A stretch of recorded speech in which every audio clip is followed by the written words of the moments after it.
Flexing like Arnold is kind of an unusual topic for an ed tech talk, don't you think? And so it was kind of weird how that title came about. It was actually a departmental joke. So we got a little bit of feedback there. What ended up happening was Tim Holt came up to us in our staff meeting and said, hey, we're going to have a technology conference and we're going to have an ed tech talk. Here's a Google form, fill out what your title is going to be. And I was thinking about that, and I said I had no idea what I wanted to talk about in that title. So my colleagues picked it upon themselves to create a title for me. And the very first title they picked was juicy, like using steroids and things like that, which was pretty funny. And then the last one they chose was Flexing like Arnold. And we all had a big laugh at our meeting. We thought it was a lot of fun. And I thought I'll come back to that title a bit later. Lo and behold, I started getting emails as the conference was getting closer and closer to being. I got an email from Tim Holt. And he says, Robert, is Flexing like Arnold going to be your topic? Like, you better change that. It was the undertone I got in the email. And I said, okay, Tim, it was just a joke. It wasn't me. I'll go ahead and I'm going to change that title pretty soon. But I still couldn't think of anything that I really wanted to do on. And so next thing I know, Tim sends out an email with all the little posters for EdTech Talk, and I think it had Flexing like Arnold as my topic. And I said, oh no, I'm doomed now. I have to stick with it, you know. So I decided, the more and more I thought about it, I thought this would be a great topic for what I wanted to talk to you about, which is going to be about social media, and actually video specifically. And so if we take a look at Arnold right now, we can see when he was very young, he started bodybuilding about the age of 15, and by the time he was age 20, he was the youngest Mr. Universe champion that there was. And of course, at the time that I became familiar with Arnold Schwarzenegger was when, of course, Conan the Barbarian came out, Red Heat, and of course, Commando. And so I thought this was the greatest thing. It really inspired me to exercise and so forth. Well, actually, it was Sylvester Stallone who got me to inspire to exercise. But when I saw Arnold being a bodybuilder, I said, oh my God, I want to be like that myself. The World's Gym in Hondo Pass opened up, and I worked out all the time. But I kind of, dropped a little bit. But as I reflected back, I was wondering, what caused Arnold Schwarzenegger to be one of the greatest athletes that there was? You know, he's just a great athlete at that time. Because if you think about it, back in the early 60s, there wasn't a lot of information out there of how to become a bodybuilder. How did he go out and become this great athlete? And so I was thinking about that, and if we go forward here, how did he do it? Part of it was passion. He had a lot of passion, what he believed in that particular item of bodybuilding, and perseverance. Every day he would go to the gym and work out to achieve his goals. And the next thing he did was he made everything he did was fun.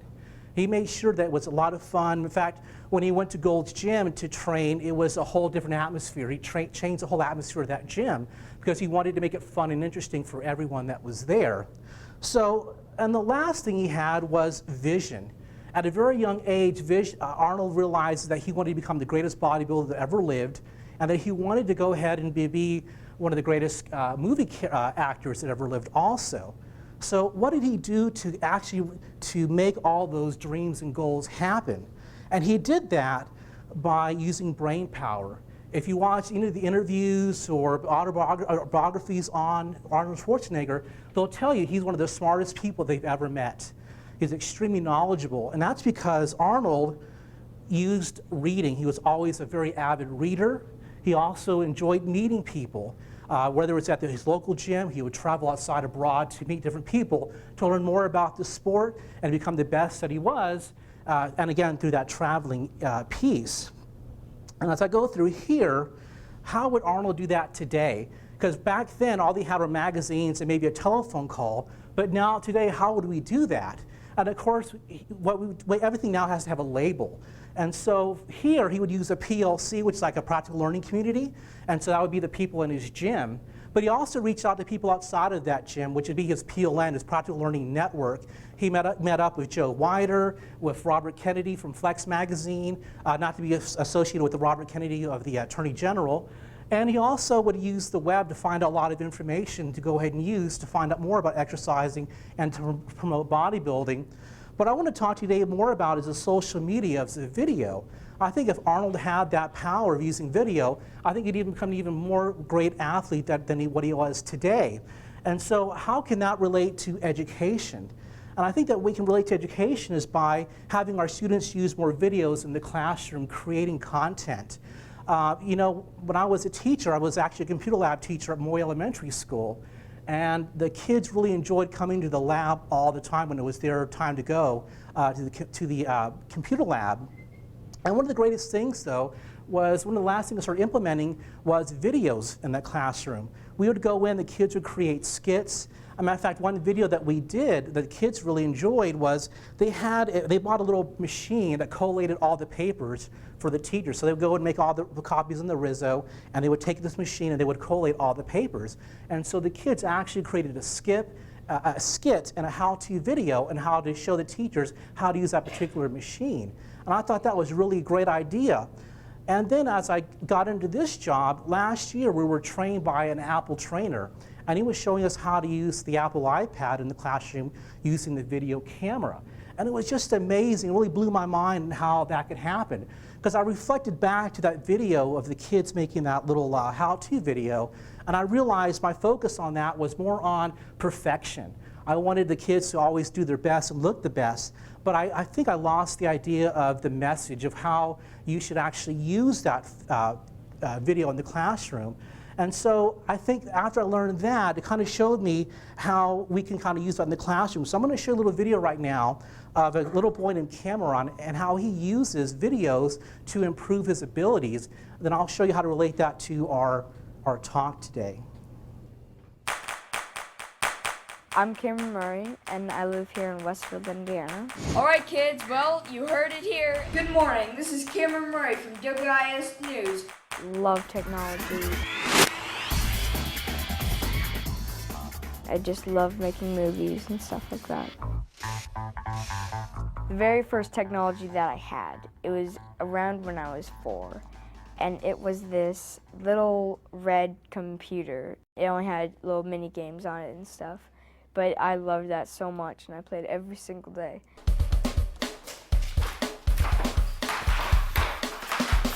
My normal day is I wake up at around 5:30.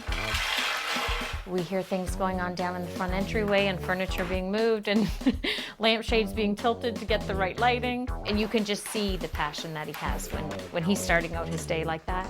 You can really see his passion.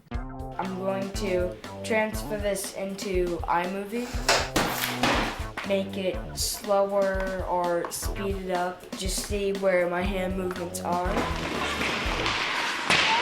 You know, to use the hockey coaching term, it's giving them the fire in the belly. He's really motivated, and it gets him to wake up at 5:30 in the morning and work on skills. And sure, he's doing fun videos, but we know that he's building problem-solving skills, the ability to learn on his own, and he's learning as he goes. So that's a skill that I think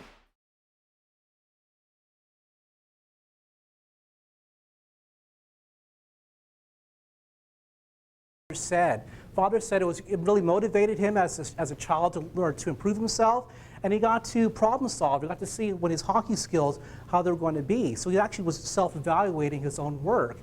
And so in the classroom, how we can do that is we can use a video camera, whether it be on a tablet or actual little camera itself or a cell phone camera. We can have the kids go and take a videotape of, let's say, a math process, how they're writing out a math process, whether this be division, multiplication, or some type of algebraic piece. Or we can have them videotape themselves and learn how well they speak in front of an audience and so forth. So the different ways you can kind of use that particular tool. And the main thing is it's more about the content than it is, or actually the message, than it is the actual perfection. So it doesn't matter how choppy it is or if the camera's moving and so forth. It's how that kid or that child uses that particular experience there. And so that was kind of a one-way piece where he's kind of using as a self-evaluation. But this next video I actually found out about this yesterday in the, I think it was MSN News or CNN, I can't remember where I got it from. They talked about a 17-year-old kid who actually learned 20 different languages. And I was like, that's amazing, 20 different languages that a kid has learned. And so how did he do that? And we usually learn language by using, of course, different computer software programs, learn by watching different TV networks across the world, and also he used YouTube as a forum. So let me kind of watch a little video here, and then we'll discuss that. Tim, he is passionate about learning languages, and for him, this is not just a hobby, and it's basically his way of life. He actually spends most of his waking hours learning languages. 友達に会った? いなかった.合わなかった。合わなかった。Right, so I find that most of the time when I'm starting a language, one of the most important things to do is have a lot of audio input. So I generally start out with any sort of series, and I'll try to just absorb the language as much as possible. I think by repeating to yourself over and over, it's a really good way to train. Tim will watch movies. We've seen many movies in Farsi and movies in Arabic. Watching TV shows or movies is really helpful in any kind of language learning because it exposes you to the normal rate of speech in a language and maybe a more colloquial register than you get in a textbook. I think it trains you also to be able to comprehend a lot more. You know, I find that when I start a new language and I start watching TV in it, after I'm comfortable enough, maybe I'll understand 4 or 5 words out of 10. And then that really helps because that bleeds over into conversation. So I think watching TV is really the basis of learning in a lot of ways. Plus it's fun. Bu dilden hoşlanıyorum çünkü bende Farsça ve Arapça. I think the internet has been absolutely crucial, for me for learning languages. Anytime I have a new language, I try to post a video of me speaking it with someone or just me delivering some kind of monologue to the camera. And the responses I get are really helpful. They show me, which direction I should go in, what I have to work on still, what I've done well, and that's fantastic. YouTube to kind of promote and find out and get help from outside the world of other countries to help him learn his speech. And I only cut out part of the video, but the video goes on to show him actually practicing in New York and in different parts of New York City, talking to different people in those different languages. So I think that was a very powerful tool to use YouTube as a medium to reach out to a larger PLN. And so I think what's really interesting, though, is about all of those people, whether it be Cameron, this young man, or Arnold, is that they all, by using the things they did, they gave themselves a lot of confidence in what they were doing, and that confidence allowed them to become the best at what they're doing. You can tell Cameron's going to probably be a very successful young man, and of course this man's already extremely successful very positive by learning, again, 20 different languages. That's just amazing. I can't even think about that. And so that's pretty much my talk today on how to using video and media to use with our students. Okay. I appreciate your time, guys. Thank you very much. Hope you enjoyed it. Bye-bye.